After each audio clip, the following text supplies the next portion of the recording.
Hi everyone, we're here at the Grand Ole Opry in Nashville and I'm joined by the lovely Carly Pearce. How are you, Carly? Good, how are I'm you? good, thank you. It's good to see you. Great to see you. This is amazing for me to be here and just interviewing you, but for you to be on this stage, you've done it like over 50 times now, but this must be incredible to be here.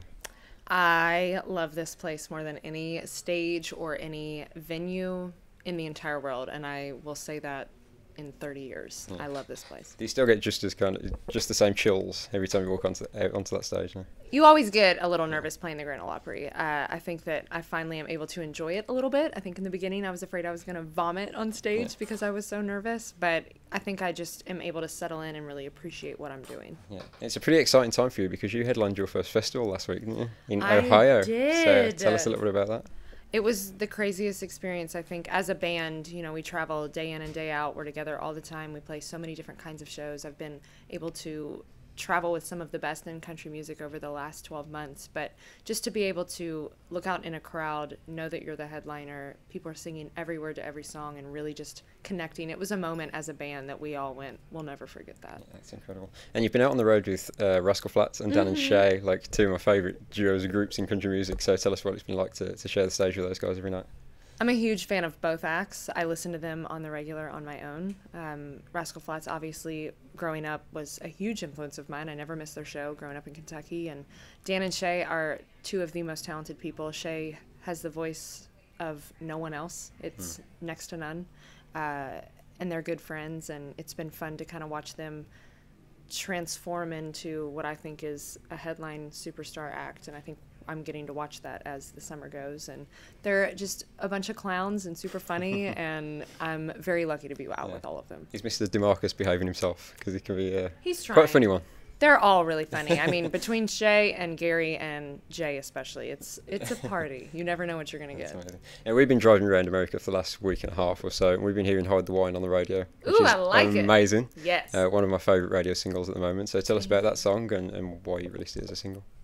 I wanted to do something completely different from every little thing. I wanted to show a different side of me, and it's a complete opposite side of me. But I think that every woman, every female that is my age and just old enough to drink knows that guy that they shouldn't call when they've had a little bit too much to drink, but they know that they will if they do it. So they have to hide the vice that's going to make them call it. So I think it's my version of a classy drinking song. That's amazing. And it's great to see. I mean, it's number 26 on country radio now, so it's getting there, isn't it? 25, yeah. 25, wow, it's exciting. And I know we've still got a long way to go in terms of females with country radio, but you must be so proud to be one of these kind of emerging talents in the female scene. Absolutely. I think that it's a really exciting time for females, and I think just to see what Kelsey has done for people like me, Marin's done for people like me, and hopefully what I'm doing for the next girl, just with what Every Little Thing did and what I continue to do, I feel like it's a really big honor and privilege to be one of the girls on the chart, because there are very few. Yeah, and you've had a big help from the Big Machine family as well. So tell us what it's been like to be a part of that family since signing with those guys.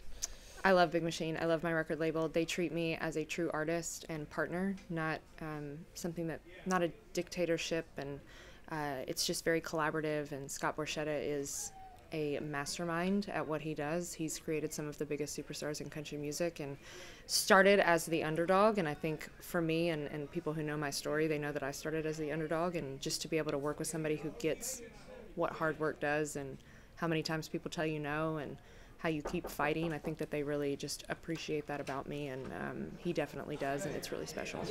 And the Every Little Thing album was so well received over here and back home in the UK as well. So are you already kind of looking towards the next project and motivated to keep writing and looking towards the next thing? Absolutely. I think I'm finally in the mindset of starting to think about the next album, and it's going to be obviously an evolution, and I'm figuring out what those songs are going to be about, and I'm living life, and a lot has changed for me in my personal life since I released Every Little Thing. I feel like you're just going to see just a more steady and a more centered and a more confident knowing who I am, just in the next project. So I'm really excited to get going on it. And just before we let you go, Carly, I have to ask you, are there any plans in place to come over to the UK at some point? Because we would love to have you over there. I want to come so bad, and yes, there are plans. I promise that we are working really, really hard to make sure I get over there next year. That'd be amazing. You have so many fans over there, trust me. It would go amazing if you did a tour over there. I'm coming. I've never been. I'm coming, I promise. That'd be amazing.